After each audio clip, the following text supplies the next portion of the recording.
Une semaine après la clôture des travaux sur l'avenir de l'état d'urgence, la décision finale qui revient au président de la République est toujours attendue.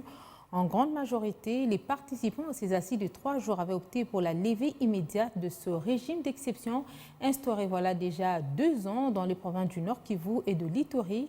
Alors, faudra-t-il requalifier le mandat ou plutôt procéder à sa levée? Félix Tshisekedi détient le dernier mot. Focus sur la question dans ce dossier que vous propose la rédaction.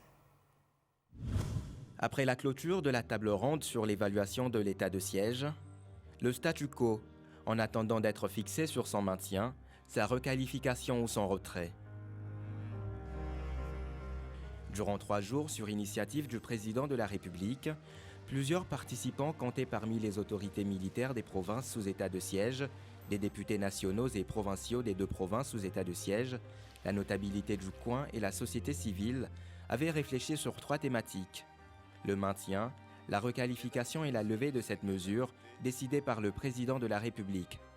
Des rapports des missions d'évaluation de l'état de siège effectués par le gouvernement ont mis en lumière quelques atermoiements et autres divergences quant aux effets durables de la dite mesure pour lesquels des recommandations ont été formulées.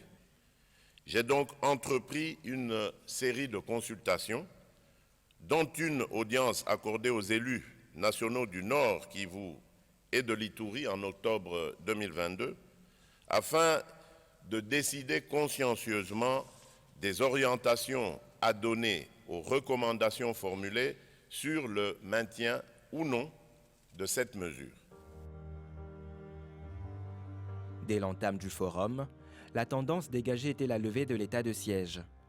Sur 9 recommandations formulées, 3 mettent l'accent sur la réforme de l'armée et de services de sécurité, l'aide humanitaire aux victimes et la justice transitionnelle afin de couper court à l'impunité, poursuivre et accélérer le processus de réforme substantielle de l'armée.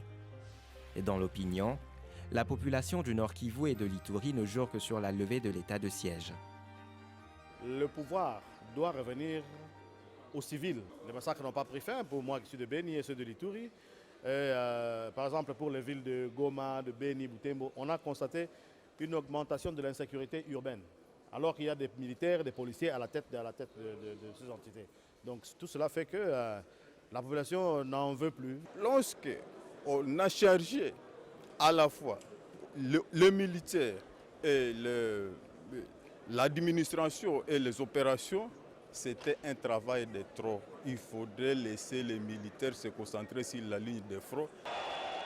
Je jure solennellement devant Dieu et la nation.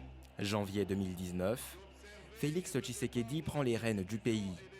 Il hérite d'un pays dont l'Est est en proie à une insécurité, les groupes armés sèment peine et désolation. Juste après la rupture FCC-Cash, le nouvel homme fort de la RDC opte pour l'instauration de l'état de siège dans les provinces du Nord Kivu. L'initiative de Félix Tshisekedi, mise en exécution le 6 mai 2021, avait pour objectif d'en finir avec toute forme de violence dont est victime plus d'un Congolais dans la région. Ce Congo que nous aimons tous mérite d'être protégé dans son intégrité et dans sa dignité. Le gouvernement de la République que je dirige a toujours placé l'enjeu sécuritaire au cœur de son programme d'action, en l'inscrivant dans la triptyque programmatique un État fort, prospère et solidaire. L'espoir que suscitait cette mesure du chef de l'État va finir par laisser place à la désolation. Les groupes armés qui se comptaient à une 50aine vont doubler, voire tripler. Les exactions vont prendre de l'ampleur. C'est dans ce contexte particulier que le mouvement du 23 mars va attaquer la RDC.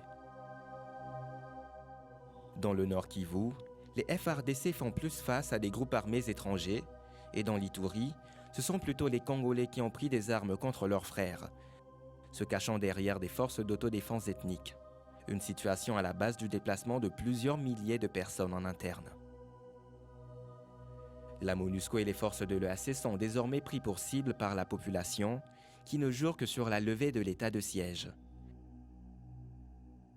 Les pourparlers de Nairobi censés ramener les groupes armés qui écument l'Est de la RDC sont lancés. Plus de 300 groupes armés y prennent part. Après 3 rounds, le résultat n'est pas fameux. La mise en place du programme de démobilisation, désarmement, réinsertion sociale et communautaire tarde à arriver. Le tableau semble bien différent du côté du gouvernement et des FARDC. Dans un briefing, le ministre de la Communication a présenté les acquis de l'état de siège. Selon eux, l'armée menait des opérations qui ont poussé en Ituri plusieurs groupes armés locaux à se rendre au Nord Kivu où plusieurs d'entre eux se sont cantonnés. Plus de 2000 membres des groupes armés sont cantonnés à Rumangabo, d'autres à Mongboalou, pour ne citer que ceux-là. Un grand nombre des ADF a été détruit, notamment leur réseau de ravitaillement, de recrutement et de collaboration dans la ville de Béni. L'ouverture des axes routiers, réhabilitation des routes et reprise des activités agricoles dans le territoire de Béni. Les uns présentent des acquis, pendant que les autres ne trouvent que les malheurs qui ont accompagné cette mesure. Nous avons un chef de l'État qui est stratège. Vous voyez comment il vient de renverser, de bouleverser même le monde occidental, qui ne s'attendait pas à ce que un grand travail de recherche de paix et même de boussoler ce qui s'est caché derrière les troupes armées. Lorsqu'on avait décrété l'état de siège, les civils étaient là, étaient en train de gouverner. Et actuellement, nous considérons que ces civils qu'on gouvernait sont en congé.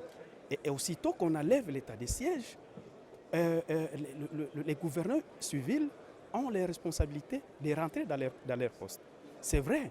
Le temps de dire que les élections approchent et que ce serait l'argument pour maintenir cela, ce n'est pas un argument. La balle est désormais entre les mains du président de la République, qui devra décider de son maintien, sa requalification ou carrément sa levée.